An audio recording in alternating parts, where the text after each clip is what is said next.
Mesdames, Messieurs, bienvenue dans votre émission hebdomadaire Zoom sur. La Mauritanie a fait une entrée remarquée dans le classement mondial de la liberté de la presse publié par Reporters sans frontières. Occupant la 86e place l'an passé, notre pays a grimpé à la 33e, devenant ainsi le leader régional. Ce bond spectaculaire dans le classement mondial s'explique par des progrès significatifs en matière de liberté de la presse ces dernières années. Depuis quelques années, effectivement, les journalistes mauritaniens évoluent dans un environnement moins répressif, même s'ils font encore face à d'importants défis. Comment notre pays a-t-il réussi à s'imposer comme un modèle en matière de liberté de la presse dans la région? Quels défis lui faudra-t-il encore relever pour conforter cette position? C'est ce que nous allons essayer de comprendre et les questions que nous allons poser, entre autres, à mes invités, qui sont M. Bakary Gueye, qui est journaliste, président de l'Union de la presse francophone, section Mauritanie. Bonsoir et bienvenue. Bonsoir. Et M. Selmou Salihi, journaliste. Bonsoir et bienvenue. Bonsoir Yadali. Mais avant d'entrer dans les vifs du sujet, je vous propose de suivre avec moi cette petite entrée que j'ai réalisée moi-même. Notre pays est classé premier en Afrique et dans le monde arabe et 33e au niveau international dans le classement mondial de la liberté de la presse, selon le rapport de Reporters sans frontières pour l'année 2024. Après s'être classé 94e au niveau international, 3e dans le monde arabe et 14e en Afrique lors de l'élection de son Excellence M. Mohamed Ould Cheikh Al-Qazouani en 2019. Le pays est passé de la catégorie des pays où la liberté de la presse souffre de problèmes préoccupants à un statut favorable, ce qui constitue un saut qualitatif et un témoignage et une appréciation remarquable des efforts considérables déployés par le gouvernement sous la direction du président de la République pour moderniser le secteur de la presse et permettre aux journalistes d'exécuter leur métier dans un climat de liberté et de professionnalisme. Ce classement n'est pas le fruit du hasard, mais le reflet d'une série de réformes juridiques et institutionnelles qui ont commencé par la constitution d'une commission nationale chargée de la réforme du secteur des médias qui a identifié dans son rapport les déséquilibres les plus importants qui entravent le travail journalistique, suivi par la promulgation de lois réglementant le secteur en élargissant les pouvoirs de la haute autorité de la presse et de l'audiovisuel à part.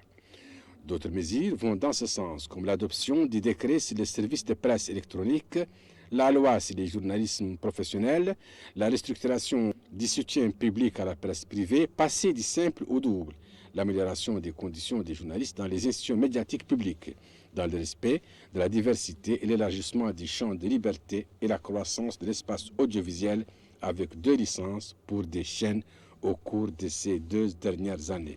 Dans ses félicitations à la famille de la presse, à l'occasion de la Journée internationale de la liberté de la presse, le président de la République, M. Mohamed Ould Cheikh Al-Qazouani, a souligné la nécessité de continuer à œuvrer à la création d'un environnement plus favorable aux journalistes pour leur permettre d'exécuter leur métier dans le respect des lois et la déontologie de cette noble profession. Bonsoir, chers téléspectateurs. Donc, on passe de la 86e place l'an dernier à la 33e place. Ça veut dire 53 points. Comment expliquer cela?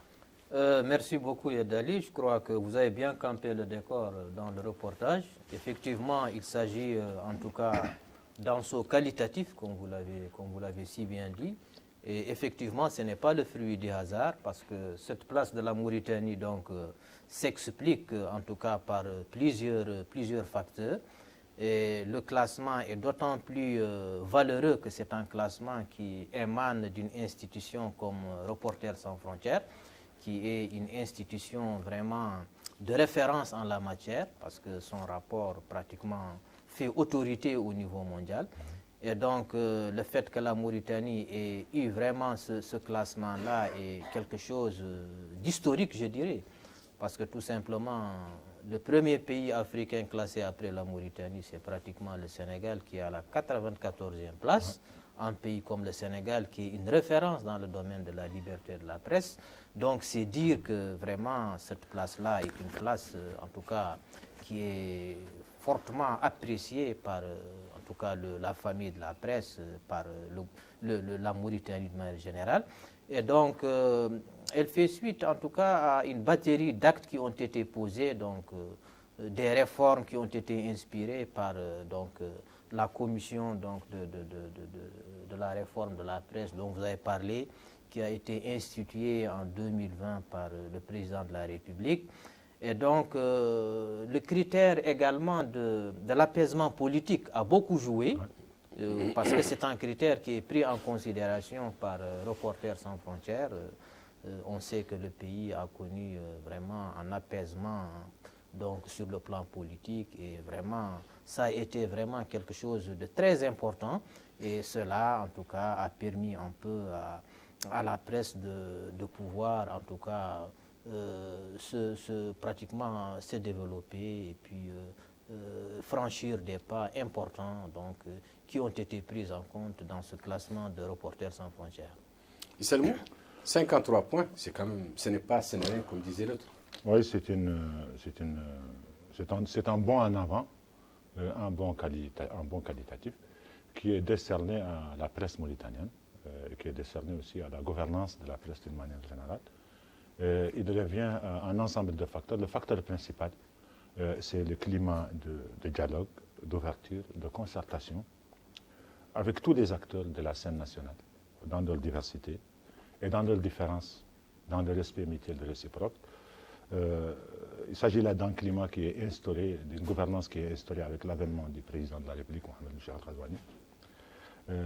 Une gouvernance qui ne donne pas de place au populisme, à la stigmatisation, à la diabolisation des adversaires, à l'instrumentalisation politique, à l'instrumentalisation même des médias d'État contre les adversaires politiques. D'où la naissance de ce climat de confiance dont Bakary a parlé tout de suite, de ce climat d'apaisement, de ce climat d'inquiétude, de ce climat de concorde qui a plané sur l'espace médiatique et qui a influencé cet espace médiatique et sur même l'espace associatif, et qui a permis cette avancée notoire dans le domaine de la liberté de la presse et qui n'est pas la seule. Le pays a connu ces 5 dernières années des avancées sur tous les plans. Des avancées au niveau des droits de l'homme, des avancées au niveau du monde associatif, avec le passage du régime, le passage au régime déclaratif en place et lié du régime d'autorisation, et aussi la note attribuée au pays sur les différents chronomètres ou sur les différents tableaux de bord. Ce sont généralement des notes qui sont au vert. Donc, c'est l'occasion ce soir de saluer la presse qui vient de fêter sa fête le 3 mai dernier. On est avec un président d'association de presse et on est avec un vieux journaliste comme vous.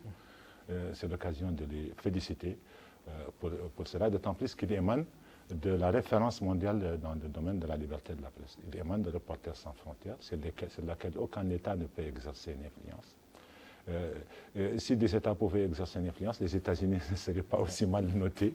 Donc, c'est vraiment l'occasion d'être fier ce soir de l'espace médiatique de son pays, mais aussi de la volonté des pouvoirs politiques d'aider la presse, d'accompagner la presse pour qu'elle joue convenablement son rôle. Et cela s'est passé avec la création d'une commission de réforme du secteur des médias. On a été associé à ça, qui a avancé 64 propositions, dont certaines sont déjà mises en œuvre, notamment la restructuration de la haute autorité de la presse et de l'audiovisuel, mais aussi la loi sur le journalisme professionnel et sur la carte de presse. Et évidemment, ce que nous avons quand même déjà ressenti comme mesure concrète, c'est l'augmentation de 50% de l'appui accordé par le gouvernement à la presse, qui a été majoré de 50%. Et ça aussi, ça fait ressentir, parce que le rapport soulève un point très important, la précarité économique des entreprises de presse. Donc, sur ce plan-là, on constate aussi que quelque chose a été fait. On revient sur, je reprends à partir de là où il a terminé, la précarité de la situation des journalistes dans ce pays. Effectivement, donc avant d'en arriver à la précarité, je crois qu'il y a d'autres critères qui ont été pris en compte par RSF dans son classement, notamment l'amélioration du cadre juridique et légal. On sait qu'en 2023, il y a eu plusieurs lois qui sont passées, en tout cas au niveau de l'Assemblée nationale, dont une loi qui appuie un peu la liberté de la presse. Il y a également cette loi sur la liberté plutôt sur la loi sur la communication audiovisuelle également, qui a été prise. Tout cela dans le cadre d'une professionnalisation donc, du secteur de la presse, donc une professionnalisation qui est en cours avec donc, les mesures qui viennent d'être annoncées par Richelieu, notamment avec la carte de presse, donc, etc. S'agissant de la précarité des journalistes, effectivement, donc, cette précarité-là, elle est là, elle existe effectivement, parce qu'on sait que, en tout cas, économiquement, il y a encore des problèmes pour les journalistes, en tout cas, et pour les associations de presse, les institutions de presse en Mauritanie, qui, en général, n'ont pas un modèle économique très bien établi, très solide, ce qui explique un peu la précarité, parce qu'au niveau de ces institutions de presse, les journalistes, généralement, travaillent pratiquement sans contrat, et puis, en général, aussi, pratiquement, ils sont pas bien payés. Même au niveau de la presse publique, on voit également que cette précarité-là, elle existe, parce qu'on sait que, en tout cas, au niveau de la presse publique, on se base essentiellement sur ces contractuels, dont pratiquement les conditions, en tout cas, des conditions de vie ne sont pas aussi donc, faciles que cela. Donc, sur ce plan-là, je crois qu'il y a encore beaucoup de choses qui restent à faire, un effort à faire. Mais en dehors de cela, en tout cas, les mesures qui ont été prises par le gouvernement tout au long de ces dernières années, et notamment l'année 2023, je crois que ces mesures-là ont été, en tout cas, pour beaucoup de choses dans ce classement-là. La dépénalisation Oui, je crois que c'est pas. Je crois que le score réalisé cette année par les pays, ou du moins le score plutôt obtenu par les pays, sur la base des critères d'évaluation établis par Reporters sans frontières et son panel d'experts, ne sont pas en relation avec la dépénalisation des délits de presse opérés en 2011. D'ailleurs, moi à l'époque, j'avais écrit sur cette dépénalisation parce qu'il me semble que ce qui a été enlevé de la loi, c'est l'aspect qui est relatif à l'outrage au président de la République. Je crois qu'il y a des aspects privatifs de la liberté qui sont restés dans la loi.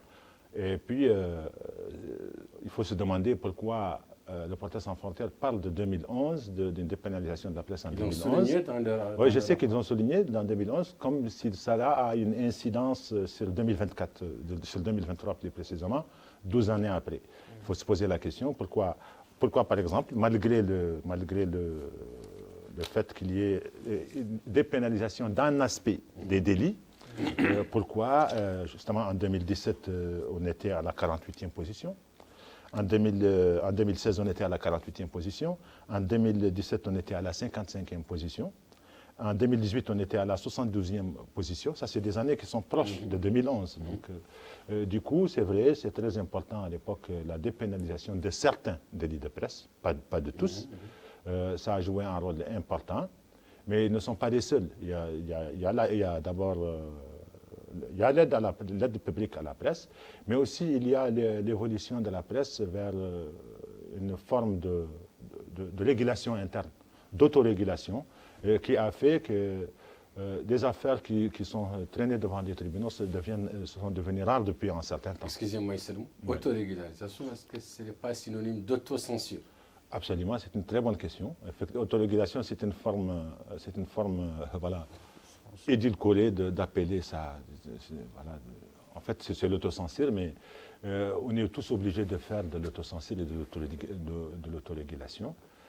Cela va de soi, parce que ce n'est pas tout ça à quoi on pense qu'on peut écrire, parce que la liberté d'expression et la liberté d'opinion sont des libertés qui ne sont pas absolues. Elles sont encadrées par la loi, comme toutes les libertés d'ailleurs, comme la liberté de manifester, la liberté de s'associer, la liberté même de conduire son véhicule. Il faut un permis de conduire. Donc du coup, ce n'est pas mauvais qu'il y ait autorégulation ou autocensure dans le sens de la maturation des produits médiatiques, dans le sens de respecter l'éthique, la déontologie, mais surtout de respecter les normes professionnelles. Parce qu'il est très facile au niveau des médias, au niveau des réseaux sociaux, de sombrer dans l'injure, de sombrer dans la diffamation, dans le dénigrement, voire même dans l'insulte, en espérant pouvoir s'abriter derrière la liberté d'expression et en pensant pouvoir jouer à la victime après avoir commis un délit. Parce que, vous savez, il y a des opinions qui ne sont pas simplement des opinions, il y a des opinions qui sont en délit. Un peu partout. Tentez, par exemple, en Europe aujourd'hui de remettre en cause l'Holocauste ou de revenir sur certains noms, là, vous tombez carrément sous la rigueur de la loi. Bakary, vous avez parlé de la professionnalisation de la presse. Oui, je voudrais quand même... D'accord, vous allez sur la question de la mais n'oubliez pas de nous parler, de nous développer ce que vous entendez par professionnalisation de la presse. Voilà. Ok. Donc, d'abord, je vais revenir sur la dépénalisation que Reporters sans frontières a cité ici. Moi, je crois que c'est un acte fondateur qui est très important. Donc, ce n'est pas un hasard s'ils ont cité, en tout cas, cette dépénalisation, parce que ça a été vraiment quelque chose de très important pour la protection des journalistes, en tout cas mauritaniens, qui leur a permis vraiment de pouvoir travailler dans des conditions où il n'y a pas vraiment la pression éventuelle d'aller en prison, etc. Parce que cette dépénalisation-là, elle vient de très loin. Parce qu'on sait qu'au niveau de la presse mauritanienne, il y a eu une batterie de lois, de mesures qui ont été donc édictées en 2006 et qui ont vraiment consacré un peu les principes du droit à l'information. Ce sont ces mesures-là qui ont été renforcées par donc, cette loi sur la dépénalisation, qui était pratiquement une première, parce qu'en Afrique, il y a très peu de pays en Afrique qui ont déjà, en tout cas, eu cette loi-là sur la dépénalisation, ce qui quand même signifiait beaucoup de choses pour la liberté de la presse en Mauritanie. Et on sait qu'il y a vraiment une véritable liberté, et on sait que pratiquement sur le plan de l'emprisonnement des journalistes, en tout cas, notre pays n'est pas du tout comparable aux autres pays, parce qu'il y a très peu de journalistes qui vont en prison. Généralement, ceux qui vont en prison, c'est pour des actes peut-être délictueux, qui n'ont rien à voir avec, en tout cas, la liberté d'expression. Donc, cette dépénalisation-là est très importante pour donc, la liberté de la presse en Mauritanie. C'est pourquoi donc, RSF a eu quand même à citer cela. Maintenant, pour ce qui est de l'autre point également concernant l'autorégulation, là aussi, c'est extrêmement important. Parce que l'autorégulation, de mon point de vue, en tout cas, ce n'est pas du tout une censure. Parce que l'autorégulation, c'est quelque chose d'extrêmement important. Parce qu'on sait que les journalistes, pour pouvoir, en tout cas, respecter l'éthique et la déontologie, doivent, en tout cas, s'astreindre à certaines normes qu'ils doivent respecter eux-mêmes, parce qu'ils doivent s'organiser en leur sein. Ils n'ont pas besoin, en tout cas, pour des journalistes professionnels, d'être en tout cas chapeauté par une institution, quelle qu'elle soit, pour pouvoir respecter les règles d'éthique et de déontologie. C'est donc l'autorégulation qu'ils doivent mettre en place, en tout cas, une formule pour pouvoir, en tout cas, assurer cette autorégulation. Malheureusement, en Mauritanie, l'autorégulation est encore balbutiante. C'est vrai que nous avions eu, il y a quelques années déjà, une commission qui était là, qui était mise en place par les journalistes, qui essayait un peu de réguler ce qui se passe au niveau, ce qui s'écrit au niveau de la presse. C'était le fameux CRED qui n'a pas fait très long feu, parce que depuis pratiquement, il était pratiquement dans une très longue léthargie. Il n'a pas pu jouer son rôle, et jusqu'au jour d'aujourd'hui, il n'a pas été en tout cas remplacé par une autre formule, alors que nous en avons cruellement besoin, surtout à l'ère des réseaux sociaux, où vraiment aujourd'hui il y a vraiment une très grande anarchie sur le plan en tout cas de la diffusion de l'information. Et aujourd'hui, plus que jamais, nous avons besoin vraiment d'une formule pour pouvoir vraiment faire de l'autorégulation. L'autorégulation qui est en quelque sorte une responsabilisation du journaliste, qui ne doit pas en tout cas écrire n'importe quoi, qui ne doit pas diffuser n'importe quoi. Donc c'est quelque chose d'extrêmement important. Maintenant, pour revenir à ta question concernant la professionnalisation du secteur, effectivement, parce qu'on sait que le secteur quand même était très désorganisé, donc en tout cas les autorités sont tout à fait conscientes de cette désorganisation au niveau du secteur, parce qu'on voit qu'il y a une prolifération de médias, une prolifération de sites internet, etc. Une véritable explosion avec la presse numérique. Donc les autorités ont tenu à ce que, en tout cas, à mettre de l'ordre dans tout cela. Donc professionnaliser la presse veut dire en tout cas essayer un peu d'abord de faire un diagnostic pour essayer un peu de voir qui est journaliste, qui ne l'est pas, etc. Donc prendre des mesures pour essayer d'encadrer un peu le métier. Donc c'est dans ce sens que, en tout cas, cette loi sur la professionnalisation a été donc prise et elle est en voie. Elle n'est pas encore complètement, en tout cas, mise en œuvre, mais quand même, les jalons ont été mis en place parce que la loi est passée en Conseil des ministres à la fin de l'année 2023. Elle est passée au niveau du Parlement, elle a été adoptée.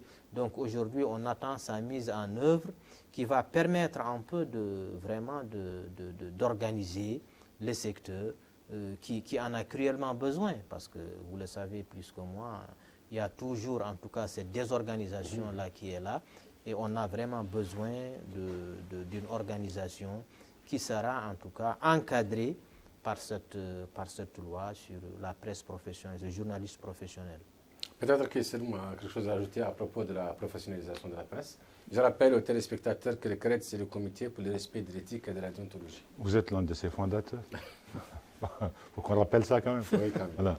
Donc, au fait, la professionnalisation, je crois que c'est le développement des capacités des journalistes à effectuer, à mener convenablement les métiers du journalisme.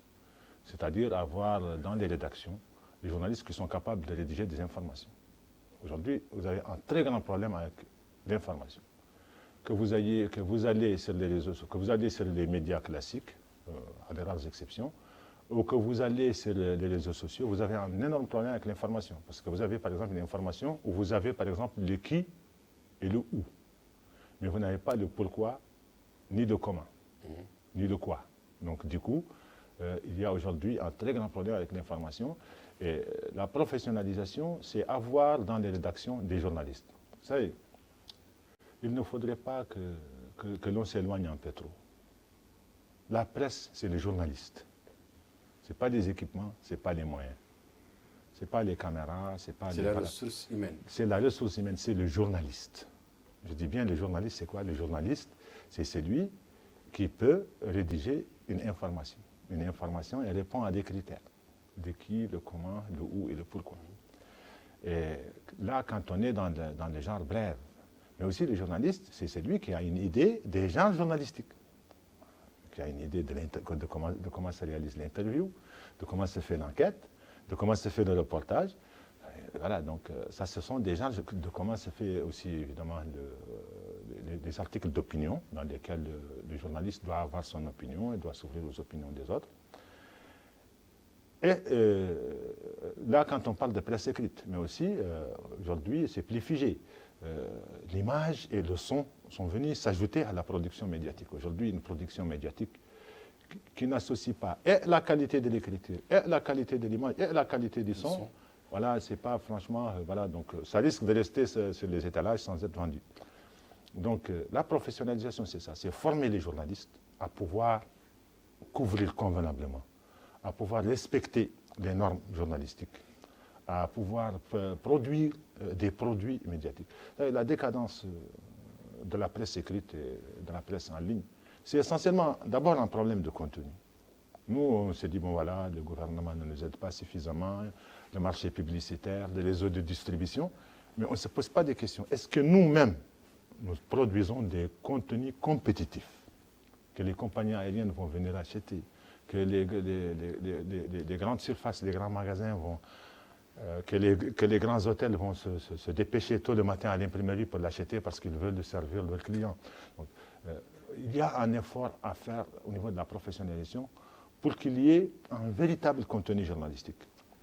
Quand il y aura un contenu journalistique, je crois que c'est déjà un très bon pas pour l'autonomie financière. Parce qu'un produit, quand il devient compétitif sur le plan de la qualité, les annonceurs se bousculeront probablement.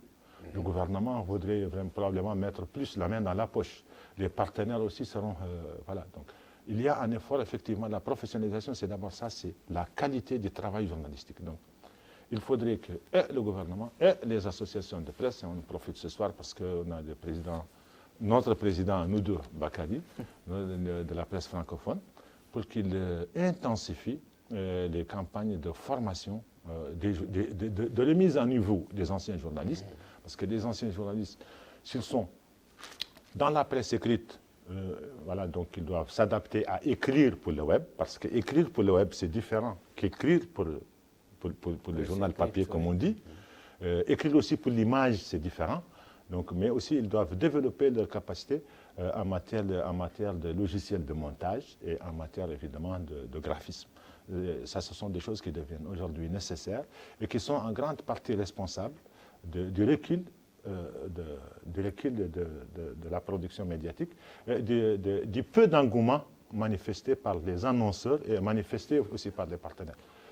Tout de suite, avant l'émission, on parlait d'une époque où les journaux s'arrachaient comme des petits pains. Mais à l'époque, ceux qui écrivaient se comptaient sur les bouts du doigt, ils étaient partagés entre les rédactions. Il y avait à l'époque des grands médias, je sais pas, certains ont disparu, paix à leur âme, mais vous feuilletez les 8 pages ou les 12 pages et c'est tout un travail de qualité, en termes de contenu, en termes d'écriture, en termes d'illustration, en termes même de mise en page.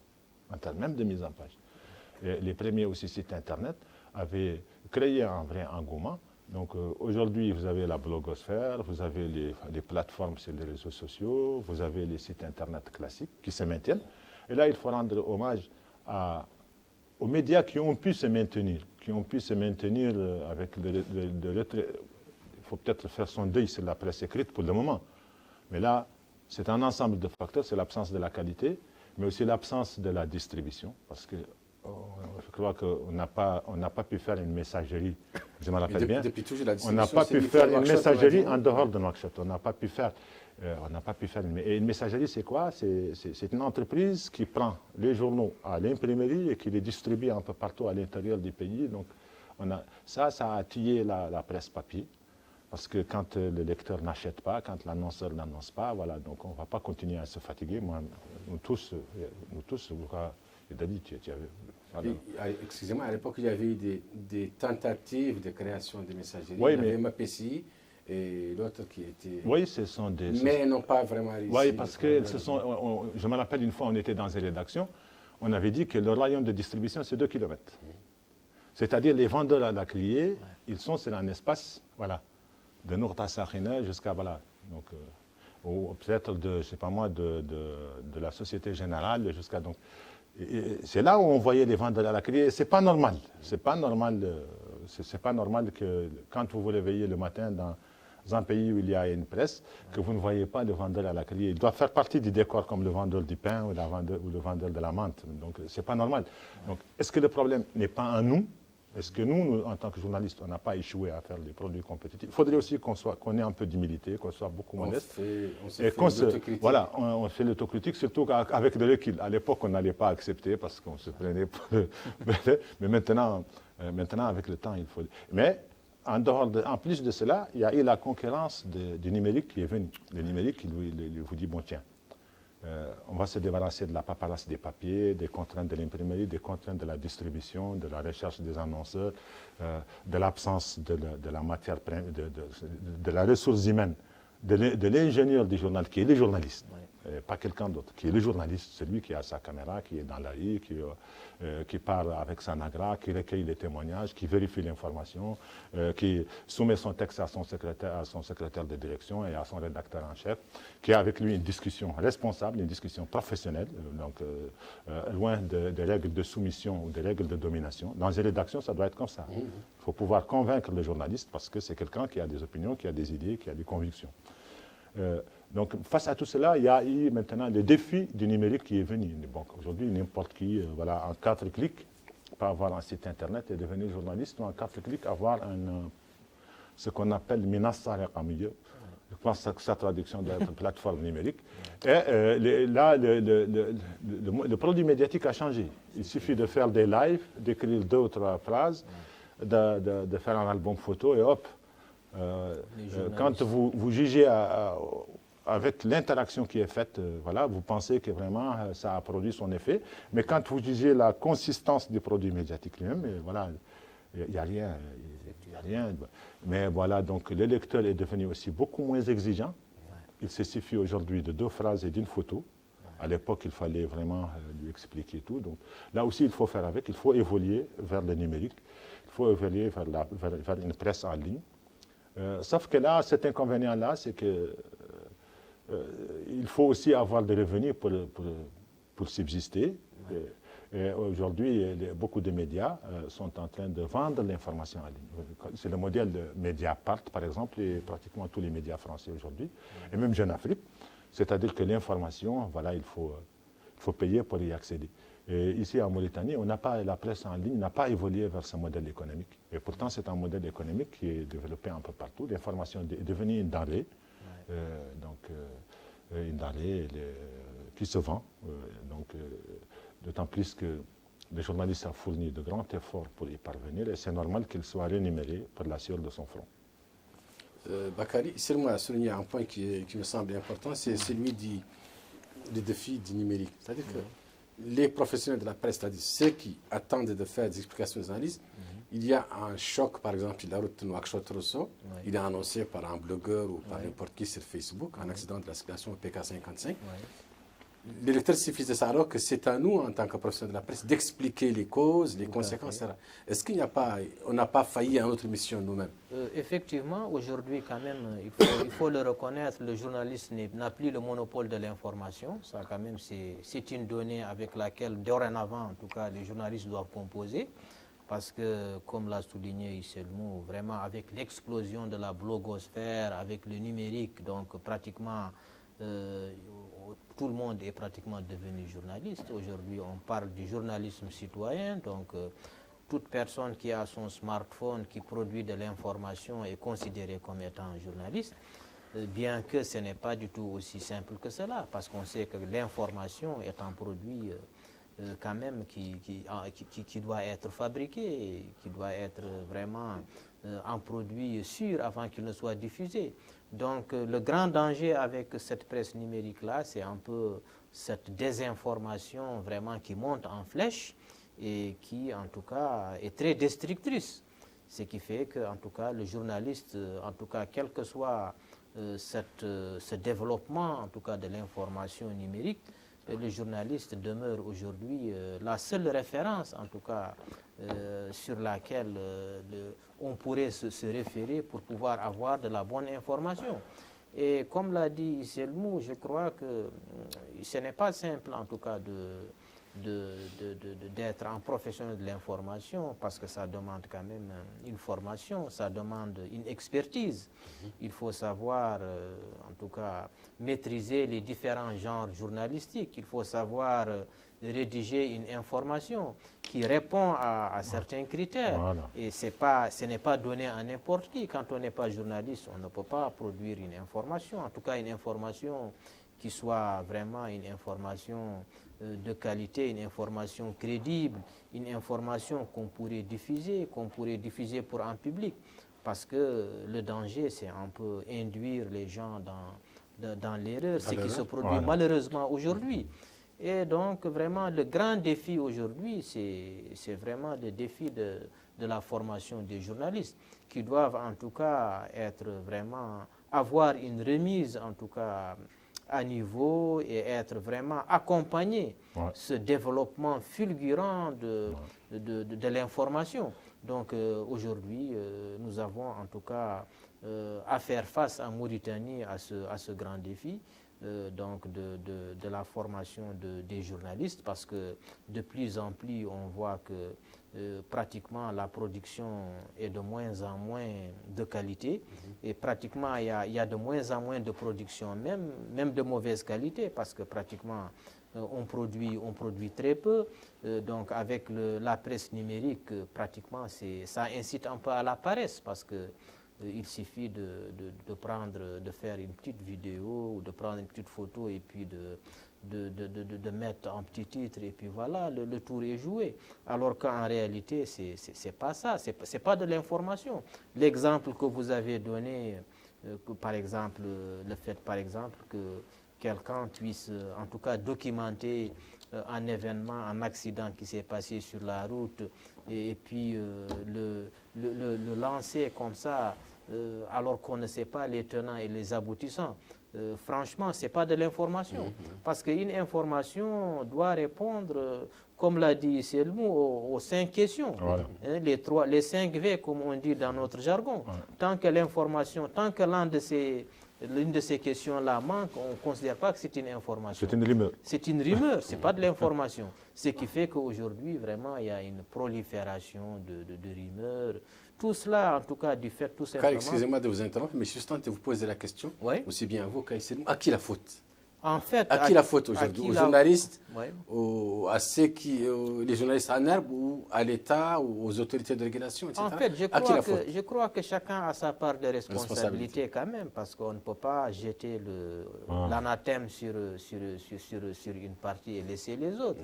Parce que je crois que le journaliste lui-même, il a une part de responsabilité, parce que, comme je l'ai dit, il doit en tout cas respecter les règles d'éthique et de déontologie qu'on lui a appris, parce qu'en tant que journaliste, on vous apprend de ne jamais diffuser une information qui n'est pas vérifiée, une information qui n'est pas recoupée.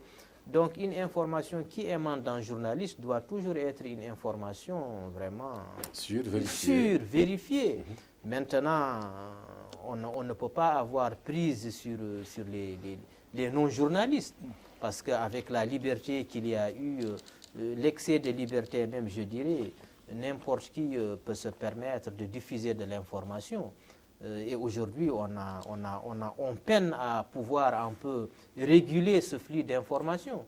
Tout simplement parce que même sur le plan légal, sur le plan juridique, on n'a pas les lois qu'il faut pour pouvoir, en tout cas, réguler, contrôler tout cela. Même si il y a eu, en tout cas, déjà en Mauritanie, il y a eu déjà plusieurs lois qui ont été donc promulguées pour un peu essayer de contrôler tout cela. Il y a des lois sur la cybercriminalité, il y a des lois en tout cas sur la protection des symboles. La protection, voilà. Donc toutes ces lois essaient un peu, mais le phénomène est d'une ampleur telle que franchement, voilà. Et vous savez qu'on a également élargi les compétences de la haute autorité de la presse et de l'audiovisuel pour pouvoir un peu aider à canaliser tout cela. Mais c'est loin d'être évident, parce que tout simplement, c'est quelque chose vraiment qui nous dépasse. Et puis, au niveau de la presse, vraiment, les autorités elles-mêmes ont leur part de responsabilité. Leur part, surtout dans la formation des journalistes. Par exemple, aujourd'hui, on a, pour ce qui est de la désinformation aujourd'hui, il y a des méthodes qui sont utilisées dans certains pays, donc pour essayer un peu de mettre sur pied des cellules pour vérifier la bonne information. À chaque fois qu'il y a une désinformation, on essaie un peu de la vérifier et le fact-checking pour essayer un peu de rectifier le tir. Donc au niveau de nos médias, moi je crois que nous devons mettre sur pied ces cellules de fact-checking, aussi bien au niveau de la presse publique, de la télévision nationale, de la radio, de l'Agence mauritanienne d'information, parce que cela va aider. À chaque fois qu'il y a une fausse information, cette cellule sera chargée de vérifier cette information et puis d'essayer de rectifier le tir tout de suite. Et pour ce faire, je crois que tous ces médias doivent s'aligner sur le contexte médiatique aujourd'hui, qui est un contexte très évolutif, un contexte vraiment qui force ces médias publics à pouvoir, en tout cas, être dotés de tous les moyens qu'il faut, de tous les moyens modernes qu'il faut pour pouvoir suivre un peu l'évolution de la situation. Donc, comme vous le voyez, c'est un paysage médiatique qui est très mouvant, qui nous oblige vraiment à s'adapter. Et c'est loin d'être évident, parce que aussi ça demande beaucoup de moyens, parce que même dans les pays, en tout cas, Oui, les pays développés, bon, on n'arrive pas à maîtriser tout cela. Parce que vraiment, ce n'est pas du tout évident. Et même malheureusement, c'est très dangereux parce qu'aujourd'hui, on utilise ces médias sociaux pour essayer un peu de porter atteinte à la souveraineté même des pays, pour essayer de créer des problèmes sociaux, pour essayer de créer même des guerres entre les États, etc. Oui. D'où le fait qu'en tout cas, moi je pense que en tout cas, les autorités doivent être conscientes de la gravité de cette situation et prendre vraiment le taureau par les cornes et essayer un peu de faire quelque chose pour pouvoir en tout cas contrer ce flux de désinformation qui est extrêmement dangereux. Oui, avant que vous posiez une question, je vais compléter le président Bakali. En fait, il y a deux problèmes. Il y a un problème de mésinformation et un problème de désinformation. La mésinformation est liée à l'incapacité peut-être du journaliste ou du blogueur ou je sais pas moi, de l'activiste sur les réseaux sociaux à écrire une information convenablement ou à donner une fausse information de bonne foi peut-être. Mais il y a par contre la désinformation qui est beaucoup plus dangereuse, qui est beaucoup plus cynique. C'est-à-dire c'est quelqu'un qui crée une information erronée en vue de manipuler l'opinion ou en vue de nuire. Donc, c'est la désinformation qui est beaucoup plus dangereuse, parce qu'il y a derrière elle une volonté de nuire. Alors que la mésinformation, c'est peut-être un problème de compétence, un problème de capacité, un problème voilà, peut-être même d'innocence, comme on dit chez nous. Quoi. Mais là, la loi elle-même, elle réprime la diffusion des fausses nouvelles, elle réprime la diffamation, même l'ancienne loi, la loi de 2006, avant la loi sur la cybercriminalité, qui est une loi qui est extrêmement importante. L'espace cyber aujourd'hui est en danger, c'est l'un des principaux dangers venus avec la mondialisation. Vous savez, ce phénomène de cyber, d'Internet, il fait fi des frontières, il fait fi des distances qui séparent les gens. Donc le flux se déplace entre les frontières, il n'a pas besoin de visa. Et il est devenu de nos jours aujourd'hui un instrument c'est vrai, il y a un aspect vraiment positif, c'est la démocratisation de la connaissance, le partage de l'information utile, l'éducation, les sciences, les technologies, la médecine, tout ça. Donc. Mais il y a aussi un revers de la médaille. Il y a un revers de la médaille, c'est que c'est aujourd'hui utilisé dans ce qu'on appelle les guerres, les campagnes d'influence, dans lesquelles il y a des pays où il y a des groupes qui sont derrière, c'est-à-dire fabriquer de l'information erronée, destinée à influencer des gens, à influencer le cours d'une élection électorale, par exemple. Même les Américains se plaignent d'une certaine influence dans leur campagne électorale. Les Français se plaignent. Ça, c'est sur le plan politique. Mais aussi, même sur le plan de la sécurité, aujourd'hui, il y a ce qu'on appelle les cyberattaques. Une puissance étrangère ou un pays peut s'attaquer au système informatique de nos centrales électriques et nous priver d'électricité. Parce qu'aujourd'hui, pratiquement les usines, les centrales, tout se travaille avec des applications informatiques. Voilà. Le danger du cyber, c'est ça, c'est pas une façon de limiter les libertés, non, ou d'étouffer les libertés. Non, c'est pas ça. C'est une façon d'assurer la quiétude et la sécurité des citoyens d'une manière responsable et d'une manière convaincante. Je n'ai pas encore posé la question. Il n'y a pas de souci. L'État a mis en place tout ce qu'il faut, disons. Il a mis les moyens financiers, il a mis en place le cadre juridique. Où se situe aujourd'hui le problème? Je crois qu'il y a aussi le problème de la relève qui est posé. Bon, voilà. Les jeunes, ils pensent que, voilà, avec eux, il y a eu la relève, la nouvelle génération de journalistes. Je crois qu'il ne faudrait pas vraiment dresser un tableau tout à fait sombre. Il y a des médias qui ont résisté, qui sont présents sur la toile, essentiellement. Parce que moi, je ne pense pas, à part le Calam, je ne me rappelle. La presse papier, rares sont les journaux qui ont survécu, rares, en toute honnêteté. Et le problème, il y a une partie qui relève de la responsabilité des rédactions elles-mêmes, parce que en matière de presse papier, il faut faire un produit de qualité, mais il y a aussi des contraintes qui sont extérieures aux rédactions, c'est-à-dire le système de distribution, le système publicitaire, le marché publicitaire, les lecteurs qui n'achètent plus. Vous produisez une édition à 5 000 ou à 6 000 exemplaires, vous en vendez 200 ou 300, vous risquez d'attraper un infractus, parce que ça nous est arrivé dans le temps. Les coûts d'impression, voilà, les coûts d'impression, la fatigue, tout ça, et voilà, les lecteurs s'en détournent pour aller lire sur Internet. Et il y a quelque chose qui relève de la responsabilité, parce que si à l'époque on avait fait des journaux de qualité, si on avait évolué par exemple vers les journaux en couleur, vers voilà, donc, la publicité stylisée, voilà, vers des articles qui sont beaucoup plus poussés, vers des interviews qui sont beaucoup plus intéressantes, peut-être qu'on aurait survécu. Mais nous aussi, on n'a pas fourni d'efforts, les efforts qu'il faut. Mais ça, je veux dire que je suis en train de parler uniquement de la presse papier. Je veux dire par contre qu'il y a de la presse en ligne qui a résisté et qui a même profité qui s'est adapté. Il y a des médias, de la presse électronique qui sont là depuis 2003, depuis 2005, qui continuent voilà, ça se voit qu'ils ont une audience. Quand on voit l'interaction avec leur production sur le web, et qui ont aussi des annonceurs, et qui ont une ligne éditoriale raisonnable, c'est-à-dire, j'appelle une ligne éditoriale raisonnable, c'est quand vous soutenez le gouvernement, vous le soutenez intelligemment et de manière responsable, et quand aussi vous vous opposez au gouvernement, vous vous opposez de manière responsable et de manière citoyenne.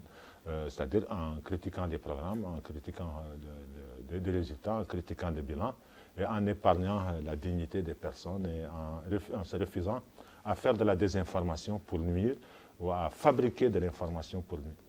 Donc, en réalité, Yedali, je n'ai pas de réponse à ta question parce que c'est une responsabilité partagée. Commune. Il est temps qu'on cesse de jouer à la victime. On aime bien ça. Ce n'est pas notre faute, le gouvernement ne nous aide pas, on n'est pas formé, la loi est répressive, le marché publicitaire n'existe pas, le système de distribution des médias n'existe pas, on n'arrive pas à mettre un système de paiement en ligne pour les articles que nous produisons. Il y a une floraison de titres, n'importe qui peut venir et devenir journaliste. On a raison, mais c'est une chanson qu'on répète depuis 2 décennies. Ce n'est même pas suffisant. C'est une chanson qu'on répète depuis 2 décennies. Il est temps de changer de disque. Seulement, s'il te plaît, 3 décennies. Absolument. Ça ne rajeunit pas. Je crois qu'il est temps qu'on change de disque et qu'on essaie de proposer quelque chose de nouveau. En se remettant d'abord nous en cause. Tout le parcours qu'on a eu, est-ce qu'on était à la hauteur? Est-ce que la nouvelle génération ne doit pas nous appeler pour tirer des leçons? Est-ce qu'on ne doit pas se dire il y a des aspects sur lesquels on était bien, mais il y a des aspects sur lesquels on était carrément médiocre. Il faut être humble dans la vie, il faut être modeste, il faut reconnaître ses fautes. Mais je crois que ce que je vois aujourd'hui, je vois des expériences médiatiques nouvelles qui allient à la fois l'écriture, qui allient le son et l'image, qui sont prometteuses, mais qui sont malheureusement uniquement sur le web. Vous savez, le journalisme, c'est un peu comme la littérature, c'est un peu comme voilà, le savoir d'une manière générale. Il y a une relation organique avec le papier. Si les journaux n'étaient pas nécessaires, en Occident, on se serait passé des journaux papier. Malgré l'émergence d'une presse digitale, comme on l'appelle en Occident, Le Monde a résisté, Libération a résisté, L'Express a résisté. Donc, les journaux que nous connaissons, donc les journaux, le New York Times continue, le Washington Post continue. Alors pourquoi pas? Pourquoi les grands titres que nous avions ici sont tous morts? Pourquoi? Il faut qu'on se pose les questions.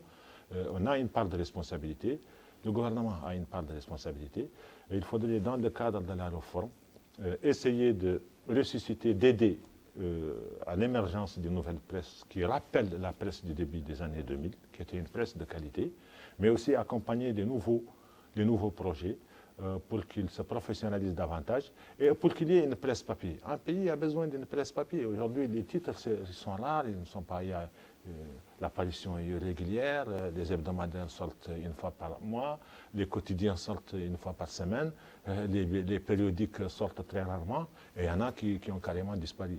Ce n'est pas très rassurant pour le paysage médiatique, même si ce manque a été comblé par la floraison de ce qu'on appelle Minassar Armiye. Je ne connais pas exactement sa traduction, mais ça doit être plateforme numérique. Voilà, ça doit être par Minassar Armiye, par je ne sais pas, et par aussi le nouveau phénomène qu'on appelle les influenceurs. Voilà, ce phénomène-là aussi, donc ce sont des gens qui ont énormément de followers sur Internet. Et puis il y a un nouveau genre journalistique, les lives. Voilà, donc on s'assoit, voilà, donc il y a ce nouveau genre aussi. Est-ce que les journalistes professionnels ne doivent pas évoluer vers ça? Parce que moi j'ai vu dans plusieurs pays, les journalistes professionnels ont évolué vers les lives. Ils ont même évolué vers le TikTok, qui est un nouveau réseau social chinois, très décrié, extrêmement décrié, apparemment ayant aussi des incidences sur la sécurité des androïdes que nous avons, parce que apparemment c'est une application qui est un peu spéciale. Nous aussi, on doit évoluer vers le numérique. Il ne faut pas se limiter à écrire seulement. Je crois que le phénomène des lives qui est essentiellement emprunté par des activistes et par des jeunes journalistes, et je crois que les journalistes professionnels, et quand je dis journaliste professionnel, la définition, c'est la loi qui la donne. C'est quelqu'un qui a un diplôme supérieur en journalisme, ou c'est quelqu'un qui a une expérience. Ceux qui sont formés sur l'État. Une expérience, et ce n'est pas forcément ceux qui écrivent. Les caméramans, les photographes, les monteurs sont aussi des journalistes. Pour revenir un peu, c'est-à-dire juste pour résumer ce que c'est dit, ou plutôt compléter, parce qu'on disait, à l'époque, on disait que la radio annonce, la télévision montre, la presse écrite explique, c'est-à-dire que c'est qui dit que nous avons toujours besoin de presse papier. Mais je n'en suis pas là, c'est juste une précision à ajouter. Et je voudrais, parce que nous sommes à la fin de l'émission, qu'on parle un peu de la question que je posais à Isselmou, vous allez revenir là-dessus. L'État a mis en place des règles, il a mis en place un cadre, il a donné les moyens. Il n'y a pas eu de relève.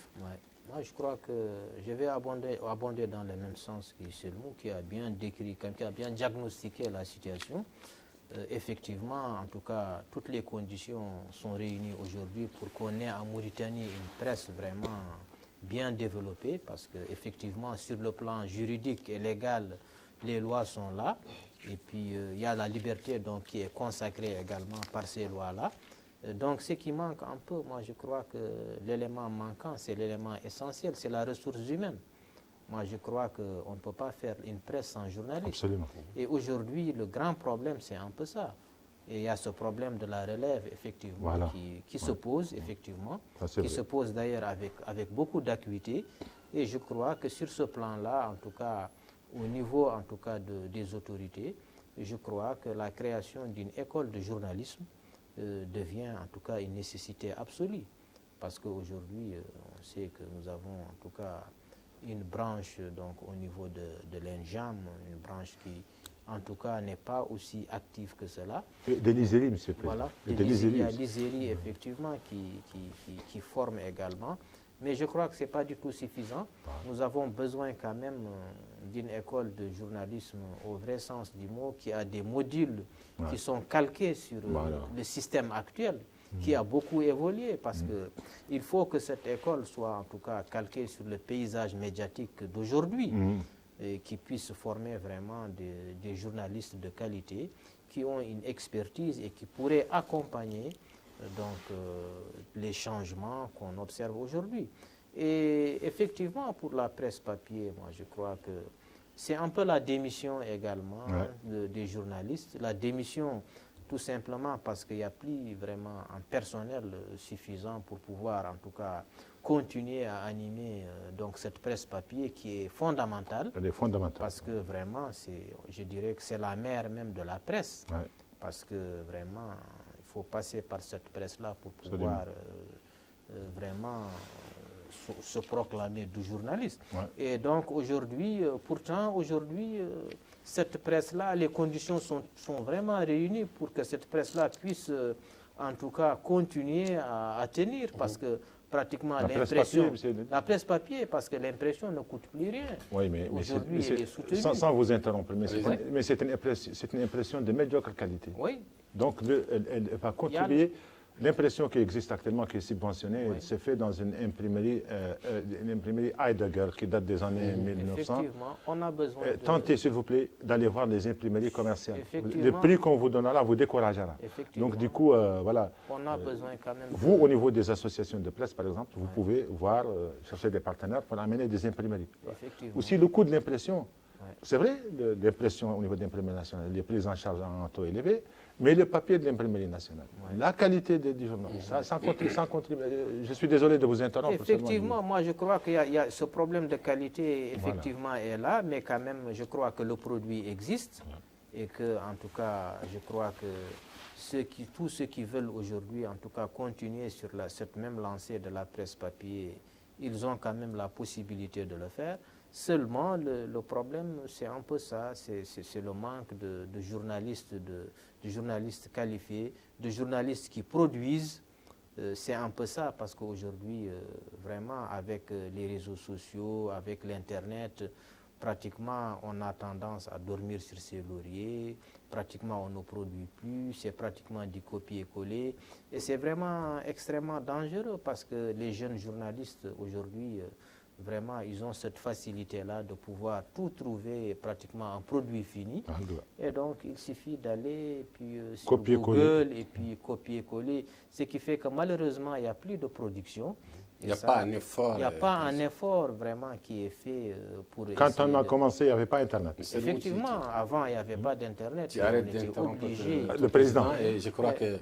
Non, vous avez fini? Non, je suis son oncle maternel. Allez-y, vous avez la parole. Je crois que ce sera la fin de l'émission, de manière très brève. D'une manière très brève, il faut que l'on... À propos du il faut que l'on se félicite de nouveau. Je vais prendre au nom du président de l'Union de la presse francophone, section Mauritanie, M. Bakary Gueye, mon président, et le vôtre évidemment. On se félicite de ce classement de la Mauritanie. C'est un classement qui émane d'une instance internationale concernée par la liberté de la presse. Elle ne l'a pas faite au hasard. Elle l'a faite sur la base de critères, de critères d'évaluation qui sont très pointilleux. C'est la base d'un questionnaire comportant plus d'une centaine de pages auxquelles répondent les journalistes, les chercheurs, les universitaires, les défenseurs des droits de l'homme. Donc, c'est un témoignage universel sur les avancées, sur cette avancée fondamentale réalisée par notre pays sur la gouvernance du président de la République, son Excellence Mohamed El Cheikh Al-Azwani. Nous sommes tous fiers ce soir que notre pays soit à la 33e place, très en haut, avec les pays européens considérés comme modèle de la démocratie, et beaucoup en haut par rapport à notre environnement sous-régional sahélien et à notre environnement maghrébin. Voilà, donc, au niveau des pays du Sahel, je crois qu'au niveau des pays de l'Afrique de l'Ouest, il n'y a pas de commune mesure. Le deuxième pays, c'est le Sénégal, et il y a 30 points entre nous. Au niveau des pays du Maghreb arabe, l'écart est tellement important que je ne veux pas en parler. Parce que vraiment, l'écart est de l'ordre de 80 points. Merci beaucoup. Ce sera donc le mot de la fin. Je rappelle aux téléspectateurs que nous discutions du classement de la Mauritanie dans le classement de Reporters sans frontières et que mes invités étaient M. Bakary Gueye, qui, je le rappelle, est journaliste, président de l'Union de la presse francophone, section Mauritanie. Merci d'avoir répondu à l'invitation. Et M. Issel Moussalehi, qui est journaliste. Quant à moi, chers téléspectateurs, j'ai le plaisir de vous retrouver très bientôt, Inch'Allah. D'ici là, continuez à suivre les émissions de votre chaîne Al Mauritania. Et à bientôt, Inch'Allah.